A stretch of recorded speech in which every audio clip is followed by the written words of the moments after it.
Hello and welcome to Advertisers Watching Ads. My name is Tom Ollerton. I'm the founder of Automated Creative, and this is a weekly show where brands watch other brands' ads and discuss what's good and bad about them. We are partnered this week with Contagious, who have helped choose the ad this week, so please go and check those guys out after the show. But before we get to this week's ad, let's meet this week's guests. I'm Sarah Shimmons. I'm Global Marketing Director on Smirnoff, and I work at Diageo. Hello, I'm Mavish Malik. I work as a Business Growth Manager at JCDecaux. Hi, I'm Doreen Perez. I'm International Brand Marketing Director for LinkedIn. Vagina. Young Brazilians aren't learning what they need to know about their bodies, and Brazil's abstinence-only sex education is making things much, much worse.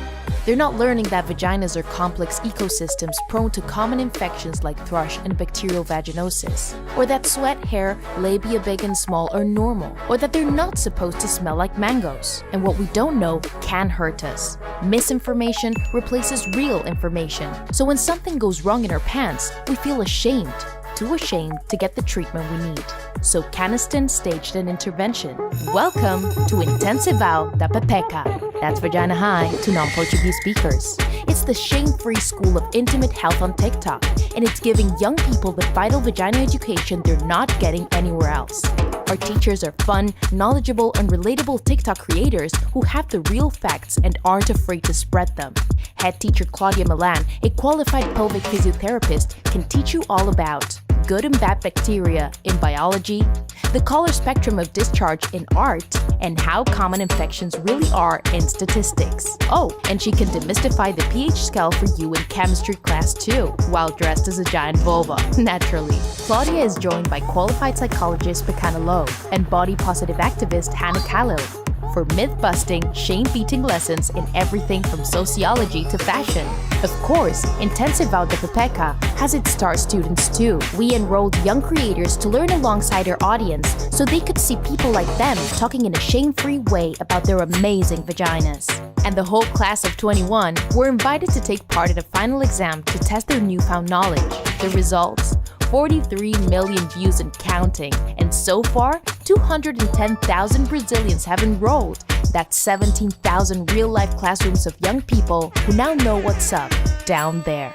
Mavish, what was your response to that as a consumer when you first saw it? When I first saw it, I absolutely loved it. It made me smile instantaneously. It got me feeling engaged with it, wanting to find out more as well, made me feel quite curious. The lack of sex education in Brazil. And then they talked about how it was going to be restricted even more by the president. So it felt like they were creating a bit of a movement. They've created this virtual school. They've got some real credible people behind this virtual school that are qualified, but yet they seem like fun individuals that would help me to understand, but I'd like to engage with them further. I'd like to find out more. You know, I completely agree with Mavish. What a bold, brilliant way to tackle a really important, serious issue at a time when it's never been more critical. It was joyous. It was fun. It made what was, slightly uncomfortable subject matter very watchable. Especially young girls, there's a lot of shame associated with some of the issues that they were discussing on the video. And what I thought was nice is the fact that they used TikTok for those younger consumers. It really put them on their page. So it felt like they were using the right type of content to really engage with them and remove that level of shame.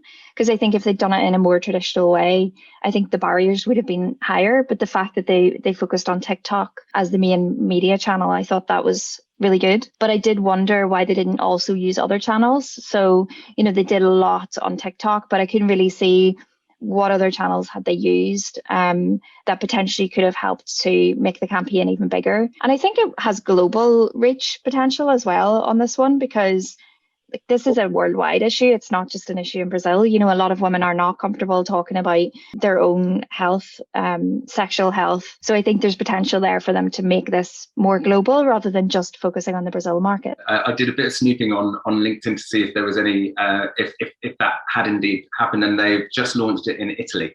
So, interesting. So their global marketing director is talking about an international rollout for the campaign. But where was the earned media around this? What were the other social media channels? Like, this is a hugely topical issue, and it felt like this one channel to this audience was perfect. I mean, social media is enormous in Latin America. Like, it has some of the highest usage of social media in the world.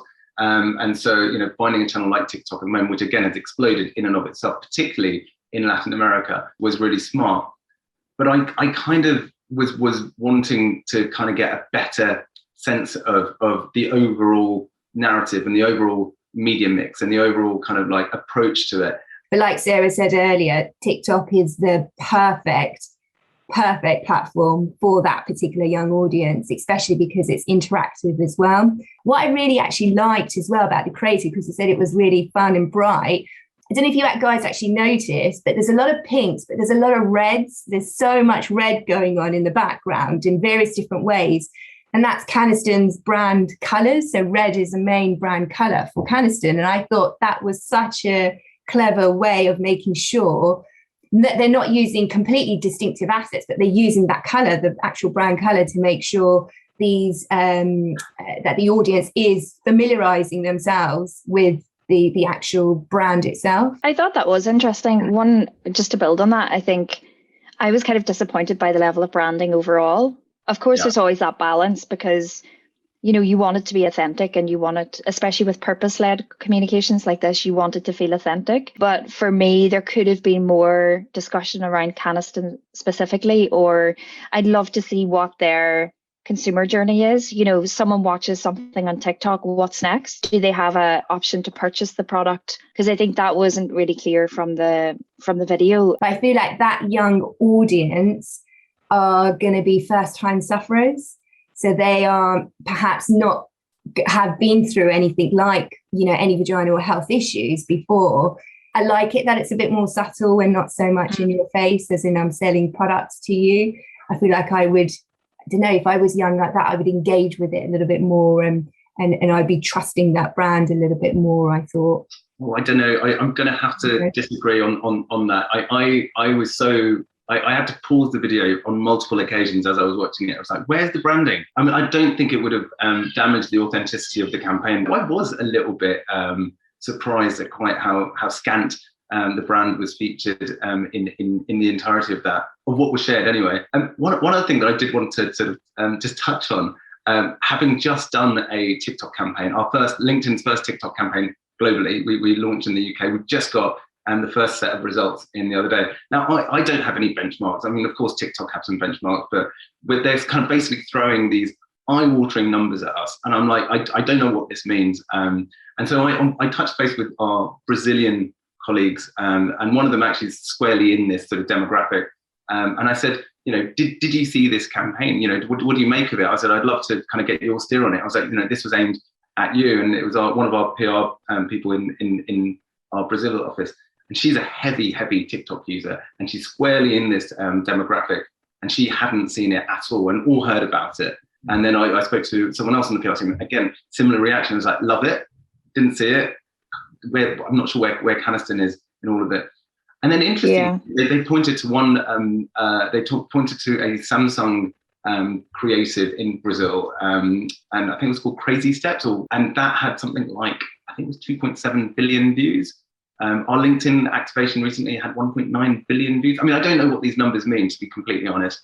Still looking into it, and we're trying to get some benchmarks. But the 47 million views, and suddenly sort of like pales into insignificance somewhat when you're looking at against other campaigns and other big brands who are tapping into that platform. But I definitely think if they had the opportunity to use other channels, that they should have taken that from TV to radio, whatever it might be, and really made it. Maybe that's where the brand could have come in a bit more. So you sort of had more layers to the communication. Unfortunately, we've run out of time. So what I'm going to ask you guys to do is to vote or give it a score out of 5. So on the count of 3, hold up how many fingers out of 5 you think it deserves. So 1, 2, 3. A 3, a 4, and a 3. Well, Jerome, Mavesh, Sarah, thank you so much for joining us. We will see you all next week.